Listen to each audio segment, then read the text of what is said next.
Hi Hollywood Lifers, it's Eden Univer, the beauty editor, and I'm here with Sinead Norenius, the founder of Beauty Soul Self-Tanning Products, and she's the editor of selftanningqueens.com, and she's going to answer some of our pressing questions about self-tanning, sunless tanning, spray tanning, everything and anything.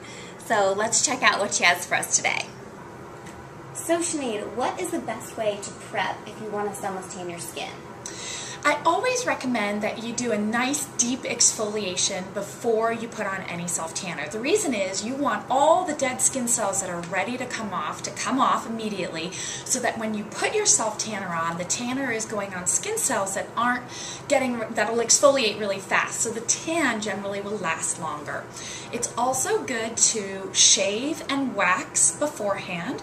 I suggest waxing about 24 hours before and shaving about an hour or two. You just don't want to put self-tanner on sensitive skin.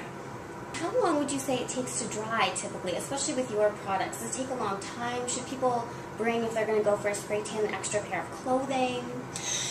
The self-tan will typically dry, our products in particular, as a lotion, so it'll dry in, I'd say, about 5 minutes, sometimes less. If you're feeling like you are in a little bit of a rush and want it to dry faster, you can always take your hair dryer and put it on the cool setting, and that's a really fun thing. Just give yourself a quick hair dry and it'll dry. If you're going to be spray tanning, I always recommend right afterwards wearing dark, loose-fitting clothing. You don't want to put on tight jeans or leggings or socks or anything like that immediately after applying self-tanner. And I'm also a huge fan of tanning at night. That way you sleep and your tan develops while you're sleeping, and you get up in the morning with a gorgeous glow. How does somebody know what shade they are in sunless tanner? Should they go for a darker shade if they want a darker tan? Does it depend on their skin tone? It really depends. There's a couple of things. If you're a newbie to self-tanning, I recommend using a product that has a dark guide color. So first we'll talk guide color. If you look over here at one of our products, it's called Beauty Soul Summer Glow.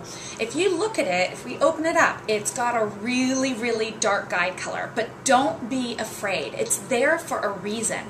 It shows you where you put the product and where you may have missed, which is especially important if you have fair skin. Because if you mess up when you have fair skin, you usually tend to see it more. So number one, try and pick a product that has a dark guide color. Number two, if you can, pick a color that's only 2 to 3 shades darker than what you naturally are. If you go too dark, sometimes it just looks odd on your skin. It doesn't complement your undertones. So just practice with that. But that trick of having a guide color to be able to show you where you're putting the product and where you might have missed is so key. And if you want to get a spray tan specifically, I think a lot of people are really intimidated by that. Can you kind of walk us through that process? What should they expect? Sure. I recommend, if you're going to get a spray tan, that you go to somebody who actually sprays you versus the machines. When somebody sprays you, you're able to control the gun better. They can get all the nooks and crannies, and you can also, they can contour certain areas, and maybe you've got a problem area that you want a little bit more kind of coverage on. The spray tan artist can do that. And I also would ask the spray tan artist, how long have you been spray tanning? And I always think the best thing is to get a recommendation. Go on Yelp, ask your girlfriends. Trust me, they're all doing it. And how long should a tan last? I mean, is there a way to make it last longer? Typically, everybody's tan is going to last different times. It really has to do with how fast your own skin cells turn over. But there are definite things that you could do to help maintain that tan, such as when you get out of the shower, don't vigorously rub your body. Pat yourself dry. You can also try and just use very light body lotions to maintain your tan. Don't use a very heavy body butter or moisturizer like that. In fact, the lighter, the better. And I also, stay out of water as much as you can. I know you have to take showers, but if you're in a pool for an extended period of time, that's going to kind of decrease the length of time the tan will last. or in the ocean. So go into the pool, take a dip, and then get out. And your tan should last about 5 to sometimes upwards of 8 days, depending on the formula. For Beauty Soul Summer Glow, we see the tan lasting an average of about 7 days. And same with All Seasons Glow, but because it's lighter, it tends to look like it comes off a little faster, around 5 days. First timer who has never ever tried a tanning product, what do you recommend they start with? A gel, a mousse, a cream? That's a great question. What to start with first? I recommend a body lotion. The reason is it's a little bit more forgiving because you have to work it into the skin a little bit more, and that's a good thing. With a product that tends to dry more fast, such as a gel or a mousse, it can be a little bit more challenging because you have to move so much faster. So a lotion is a great way to begin. The other thing, as I mentioned earlier, is to also pick a product that has a guide color. For you newbie self-tanners out there, this is really going to help you figure out where you put the product and where you might have missed. I also have application guides that go with the product, as well as I've made about 8 different videos, how-to videos that you can find both at beautysoul.com and on selftanningqueen.com. So it's almost like you have me in the bathroom with you. And for ingredients, a lot of people seem concerned, oh, am I putting a chemical on myself? How do you explain to them that this is safe, easy? Sure. Self-tanning is absolutely safe. The active ingredient that's in self-tanners is called DHA, or dihydroxyacetone. That is a sugar derivative. It's a very simple carbohydrate. And it works similar to where if you take an apple and you cut it in half and you let it expose itself to the air, it turns brown.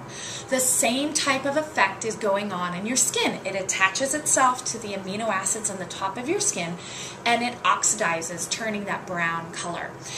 So that is, and it's safe. The FDA's cleared it since the late 1970s. So it's very, very safe. It's safe to do even while pregnant.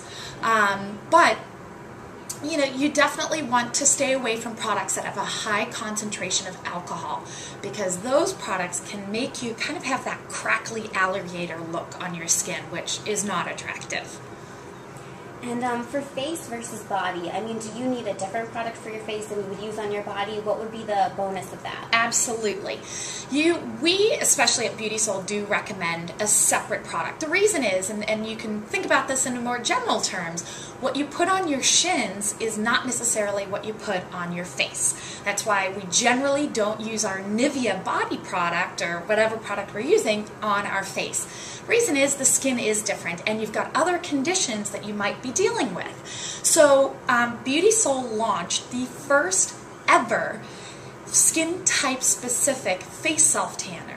So we went and made sure that everything that is in the 2 different products is specifically designed for your skin type. So we have one for normal to oily to problematic skin or acne prone skin, and one for normal to dry to sensitive skin. So we're very excited about that. But for your own self-tanning brands that you might be using, I absolutely recommend using a product that is a little bit lighter and has just a little bit more of a lighter feel for your face, generally more so than your body. And do you just have any general advice for a girl who wants to get a tan for the first time? What would you tell her? Practice. Don't be afraid either. It's really not going to be that hard. Just remember the first time when you applied makeup. You might have been a little shaky, but within an application or 2, you had it down. The same is true for self-tanning. And if you remember some of my tips and tricks of using a product that has a dark guide color, watch the videos, you'll be a self-tanning queen yourself in no time.